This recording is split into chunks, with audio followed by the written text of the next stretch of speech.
সকাল সকাল ভাইয়ের পার্সেল চলে এলো আর সেটারই হচ্ছে আনবক্সিং। তো hey guys, welcome back to my channel, welcome to new blog.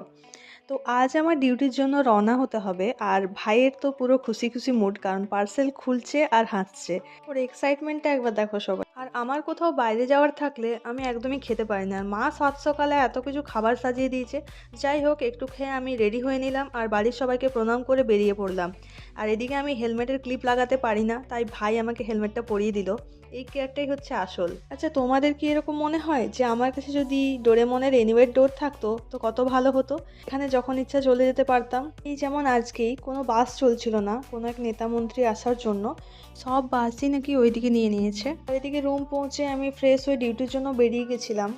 আর আজকে দিদি ডিনারে বানিয়েছিল ফ্রায়েড রাইস আর চিকেন কষা। তো কার কার এটা পছন্দ? তো আমরা দুজনে এদিকে খাচ্ছিলাম আর দিদি ম্যাচ দেখছিল, যদিও আমি খেলার কিছু বুঝি না। আজকের মতো ভিডিওটা এখানে শেষ করলাম। সবাইকে গুড নাইট। ভিডিওটা ভালো লাগলে অবশ্যই লাইক আর শেয়ার করে দিও। টাটা।